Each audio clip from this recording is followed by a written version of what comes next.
आज जिल्हाधिकाऱ्यांची भेट घेऊन त्यांना मोर्चाचं निवेदन सादर केलं आणि इशारा दिला की एका बाजूला कर्नाटकमधले शेतकरी खुलेआम 11 तास चंद्रभागेतून पाणी उपसा करताय आणि महाराष्ट्रामध्ये मात्र केवळ 2 तासच पाणी मिळतं आहे.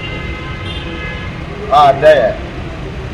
त्याचबरोबर जलसंपदा विभागानं पाण्याचं वाटप करत असताना विशाळपणा दाखवला आहे.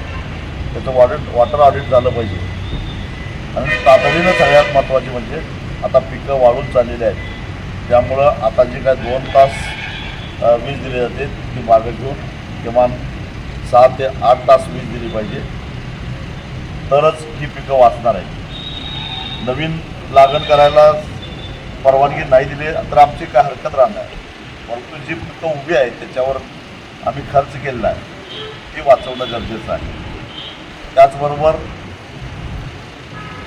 गेली 4 महिने, कारण साखर कारखाने बंद होऊन 4 महिने झाले, ज्या साखर कारखान्यांनी ऊसाची FRP दिलेली नाही त्यांच्यावर कारवाई अजूनही झालेली नाही. ती तातडीनं व्हावी आणि ती जर होणार नसेल, शेतकऱ्याला पैसे मिळणार नसतील, कालच एका शेतकऱ्यानं दुर्दैवीरित्या आत्महत्या केली, तर ज्या पद्धतीनं बँका शेतकऱ्याच्या घरात घुसून त्यांचं भांडीकुंडी जप्त करतात, तसं साखर कारखान्याचे संचालक आणि चेअरमन यांच्या घरात घुसून त्यांची भांडीकुंडी बाहेर काढल्याशिवाय शेतकरी राहणार.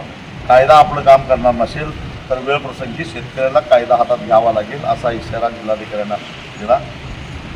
त्यांनी 3-4 दिवसामध्ये ऊसाच्या बिलाच्या वसुलीसाठी सुद्धा ठोस कारवाई करतो त्याची वेळ त्यांनी मागितली 3-4 दिवसाची. त्याचबरोबर पाणी वाढवून देण्यासंदर्भात एक प्रायोगिक स्वरूपामध्ये चंद्रभागेतल्या उपसाला परवानगी अधिक देण्यासाठी 1-2-3 दिवसामध्ये निर्णय घेतो असं आश्वासन.